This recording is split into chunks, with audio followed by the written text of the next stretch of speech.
what we're going to do is move on to item 14, the review of CMUA project structure and processes, or Canterbury Multi-Use Arena. That's going to enable Barry Bragg to come back on. I'm concerned, though, that Councillor Goff has not been able to get back online. So I think we're going to have a bit of a presentation first. He's actually watching us live stream it as we speak, but he can't get back online. So are we able to assist in that regard through the council? And James is going to try again. And now we'll and I think we've got Barry joining us, and we've got kia ora, Barry. Thank you for making yourself available. And Mary Richardson, are you there as well? Yes, yep, I'm here. Okay, so I'll hand over to you, Mary, to introduce the item. Thank you. Great, thank you very much. Look, this report just reports back on the review of the CMUA project structure and processes, which was requested by Council by resolution in July. The paper notes that Barry Bragg, as the chair, has worked with the project team and implemented new controls and management systems into the project, including change management, risk management and cost controls. That a new project structure has been put in place, and with particular 2 new roles that actually put, again, greater monitoring controls on the project, both in terms of cost and design elements. There will also be regular reports into Council from the Chair that will report into F&P to update the Council on the project. And then finally, the paper also reports on the review of governance that was done by an external independent party, and that recommendation was around retaining the existing company structure, but clarifying the roles and the delegations. So that's what the paper covers, and there's therefore recommendations that actually cover each of the key aspects in that paper around noting the controls, receiving the advice, and recommending work that comes back around clarifying statements of intent, letter of expectations and delegations. So that's probably enough in the overview, and as the Mayor said, Barry Bragg, as the interim chair of CMUA, is also here, who can answer any questions along with me as an officer. Thank you. That's lovely. Barry, did you want to add anything at the outset? Oh, just 2 comments. The board has continued to work on the project right throughout the response. While the response team was working, we had identified a number of control weaknesses that need to be put in place as soon as possible. As Mary's highlighted, we've been working with the project team and have put those controls in place. We were interviewed as part of the project governance review on the 9th of August. We gave our feedback, and obviously that's been included in the report, and the board has been operating as if we are the board for the project, and it continue to operate up until the governance review report back to council. Thank you. That's lovely. Thank you very much. Now, Councillors, James, welcome back. Thank you. Good to be back. Kind of sad that I was watching on live stream as well when I was doing juice for the iPad. Anyway, sorry about that. Thank you, everyone. Mary, just want to check with you. Are you comfortable if we made a slight change to recommendation 7, that instead of staff prepare the advice around the appropriate delegations, that we flip it to say request that the CMUA board, in consultation with staff, prepare and recommend to council appropriate delegations and corresponding accountabilities between the CMUA Project Delivery Limited Board and the council for approval before the end of the year? It just flips it, obviously working hand in glove with council, but it would be good for the CMUA board, I think, to say, here's what we need from you, and that comes to council, obviously, for ultimate sign-off. Is that workable from your perspective? Yes, no problems with that. I know that work's already underway on that by both parties working together, so I can absolutely see no problems. I think it's a good approach. That's great, thank you. And I've sent that wording through to Joe, so if everyone's comfortable with that, I'd like to see that. They're happy to move it if you, given that I've changed it before. It's got to move in a seconder, but I'm relaxed. Could I just check with the chair of the board to make sure that he's happy with that change as well? Yes, I was just about to ask him that question myself. Barry. It's actually what's happening in practice. So I think it's probably a more accurate record of how the delegations are being prepared. So very, very comfortable. Great, good.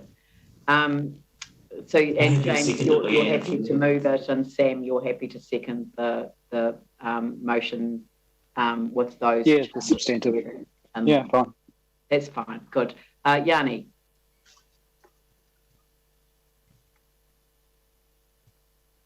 Thank you. You can hear me okay? Yeah. Yep. Just on page 194 of our report, under paragraph 36, it says that while Council's expectation is that Project Co's role is one of governance of the delivery of CMUA, and that this is clear from the LOE, the funding agreement and constitution, Project Co has in practice lacked clarity as to its precise role, which appears to have impaired its performance. And so the question I had is, do we know why that lacked clarity? Because I can't see anything in this report that highlights as to why that clarity was lacking, given that we had those three documents. So I think the report by Anderson Lloyd does clarify that. It talks about the clarity about whether this was a governance board or an entity that actually then formed a whole operational arm. So that was the issue that Anderson Lloyd were alluding to, the clarity about this is a board that is responsible for governing the project and actually having the delegations to govern the project, or whether it was actually going to be an entity that formed a whole company operational structure below it. So that was the clarity that was being alluded to in that report, and the recommendation both in the cover report and in the Anderson Lloyd report is making it clear that this is about a governance board that will have the appropriate delegations to govern. Barry, would you like to comment on that question that Yanni asked as well? Yeah, look, I think Mary's covered it. We need to put in place the statement of intent, the assurance plan, and the delegations to allow the board to operate effectively. So I think there's a very clear pathway forward. Can I just ask whether in this review, if we identified any issues with the skills assessment of the directors in terms of, was there any issue around not having the right skills around the board to deliver on what we'd asked? Yanni, I'm going to interrupt and just rule that question out of order. And the reason that I'm doing that is that whenever we discuss board appointments, we do so in a PX environment to respect personal privacy and other matters. So I'll allow the question later on, but not now. Thank you. So can I just, in regards to two other issues, is reviewing the appointments process and also the remuneration. Like I struggle to understand, given that these are publicly funded through the remuneration, why I still cannot get a sense of how much is being paid out to each of the directors and how many hours has been put in. And I don't get any sense of... So, Councillor Johansson, that wasn't in the terms of reference for this review. So the terms of reference were developed and signed off. Thank you. That answers the question's been asked and answered. I'm not interrupting. So, Yanni, if you've got no other questions, I'll move on to Sam. Sam? Yeah, thanks. Just one quick one, Mary. Did we talk to the previous chair at all? Or did Anderson Lloyd talk to him in terms of the governance issues? Barry, are you able to answer that? Yes, I just couldn't see them. They probably have, but yeah. The interview that we had with Anderson Lloyd was the current board. So there was a collective interview with three current directors. So I'm not aware that Anderson Lloyd have interviewed the previous chair. No. Right. I mean, do we think it would have been appropriate to interview the previous chair? It wasn't done. So that's all All I can say to that. Okay, that's okay. That's what it is. And just the other one is in terms of probably following on a wee bit from Yanni's point of view around the independent report talks about the need to appoint 2 more highly skilled people, and I know Mike's been asking for it for a while. Are we going to see a skills matrix on that? I put through a request yesterday morning to the Chief Executive's office, but haven't seen anything on that. And I guess if not, Barry, is that something that the board will work on in terms of what remaining composition you need before appointments are made? I actually thought the skills matrix had been provided, but I may be wrong there. Yes, it has been provided and it can be sent out again. Yeah, I haven't seen it, so it would be good.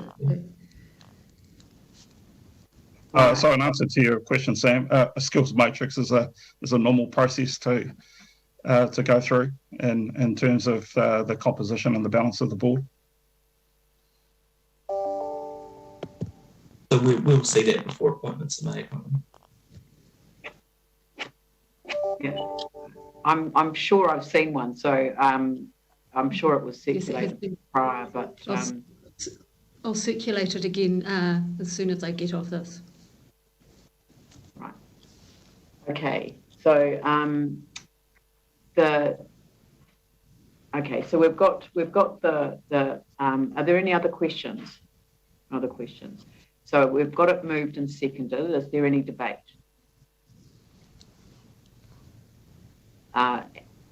Andrew and Yanni. Thank you. I'm comfortable with this, and I'd like to thank everybody involved in doing the work, and in particular for doing this work relatively quickly as well. What we've got here is a set of recommendations and an outcome that provides clarity around roles and responsibilities, and that contributes to the all-important certainty, confidence and surety around this project for the council and the Crown, but probably just as importantly, or maybe more importantly, for other stakeholders, including the wider community. I'm also comfortable with the changes that have been made to recommendation 7, given the response that we heard from staff and the fact that this is essentially what's happening anyway. So I'll be supporting this today. Thank you, Yanni. Thank you. I raised concern at the time that we agreed to the structure, and those concerns I think are still valid.